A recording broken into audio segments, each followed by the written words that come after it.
నేను already previous వీడియోలో కాన్సంట్రేటింగ్ collectors, non కాన్సంట్రేటింగ్ collectors గురించి నేను క్లాసిఫై చేశాను కదా.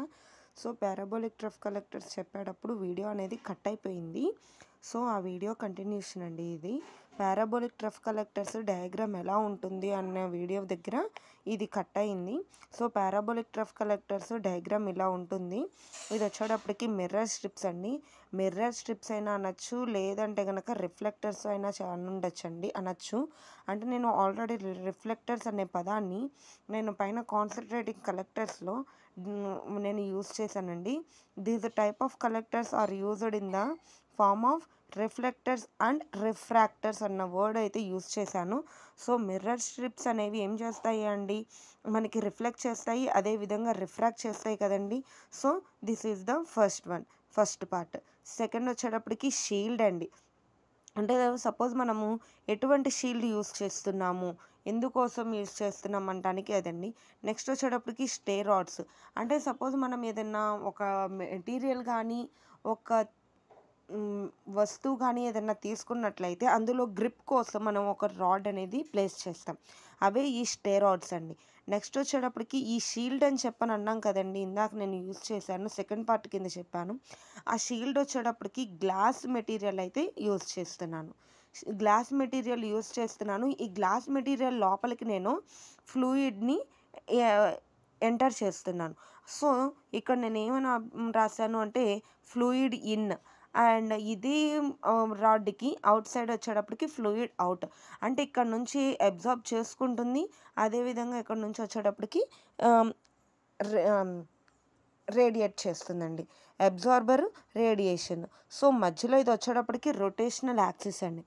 రొటేషనల్ యాక్సిస్ ఇది వచ్చేటప్పటికి రొటేషనల్ యాక్సిస్ని కంటిన్యూషన్తో చైన్ డ్రైవ్ అని చెప్పని ఒక పార్ట్ ఉంటుంది.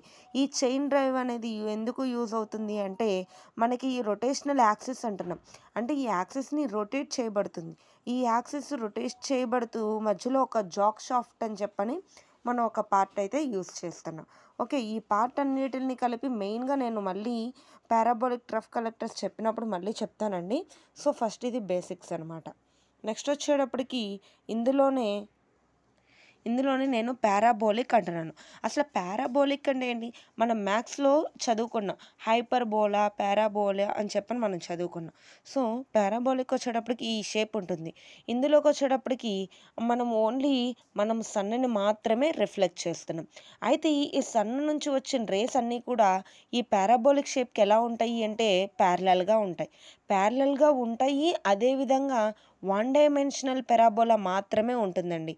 అయితే ఇవన్నీ కూడా ఈ పారాబోలిక్ ట్రఫ్ కలెక్టర్కి వచ్చేటప్పటికి సోలార్ ఎనర్జీని మాత్రమే బేస్ చేసుకుంటాయి.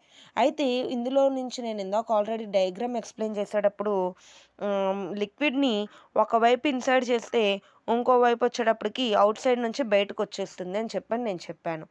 సో అంటే ట్రాన్స్మిట్ చేస్తుంది అని చెప్పాను. అయితే మీరు అబ్జర్వ్ చేసినట్టయితే ఈ పారాబోలిక్ ట్రఫ్ కలెక్టర్ అనేది అసలు ఎలా ఉంది, ఒక యూ షేప్ అనేది ఫామ్ అయింది కదా. So parabolic trough collector is in the shape of you. Okay, ఇది ఇలా ఉండటం వల్ల ఏం చేస్తుందంట, హీట్ని లాస్ అవుతుంది. అంటే ఇక్కడ హీట్ని అబ్జర్వ్ చేసుకుంటుంది, ఇక్కడికి వచ్చేటప్పటికి ఏమవుతుంది, హీట్ అదేవిధంగా సేమ్ ఇక్కడ ఎంత అయితే హీట్ అప్లై చేస్తామో ఇక్కడ కూడా అంత హీట్ రాదు కదండి. సమ్ అమౌంట్ ఆఫ్ హీట్ అనేది లాస్ అవుతుంది. This is the drawback of parabolic trough collector. Next one వచ్చేటప్పటికి parabolic dish collectors. Dish collectors అంటే మనము డిష్ అనేది ఎక్కడెక్కడ యూస్ చేస్తున్నాము, టీవీస్ కానీ, మొబైల్స్ కానీ, యాంటెనాస్, ల్యాండ్ లైన్స్, ఈ పర్పస్ అన్నిటిలో కూడా మనము డిష్ అనే వర్డ్ని అయితే యూజ్ చేస్తున్నాం. అయితే ఈ డిష్ అనేది ఎలా ఉంటుంది అంటే శాటిలైట్ లాగా ఉంటుంది. మీరు ఎక్కడైనా చూసినట్టయితే శాటిలైట్స్ అనేవి కూడా మొత్తము డిష్ లాగానే అరేంజ్ చేయబడి ఉంటాయి. అయితే ఇందులో కూడా చాలా మిర్రర్స్ ఉంటాయి. అంటే మిర్రర్స్ ఇన్ ద సెన్స్ రిఫ్రాక్టర్స్ ఇవైతే ఉంటాయి, బట్ నార్మల్ మిర్రర్స్ అయితే కాదు. జిర్కోనియం, కాపర్, మెటల్ సంథింగ్ ఇలాంటి మెటల్ అలాయ్స్తో చేయబడి ఉంటాయి అన్నమాట. అయితే ఇందులోకి వచ్చేటప్పటికి ఇది చూడండి, రిసీవర్ అనేవాడు ఇక్కడ ఉంటే ఆ రిసీవర్కి వచ్చేటప్పటికి ఎలా ఉంటాయి అంటే రిఫ్లెక్టివ్ మరియు రిఫ్రాక్టెడ్ రేస్ కలిగి ఉంటాయి అన్నమాట. సో ఇది ఫిగర్ ఏంటంటే cross sectional of parabolic dish collector. నేను ఆల్రెడీ మీతో చెప్పాను కదండి, జిర్కోనియం కాపర్ ఎలాయ్స్తో చేయబడి ఉంటుంది, 200 కర్వ్డ్ మిర్రర్స్ ఉంటాయి అని చెప్పాను కదా. So this is all about the parabolic dish collector. Next one వచ్చేటప్పటికి సెంట్రల్ రిసీవర్ కలెక్టర్.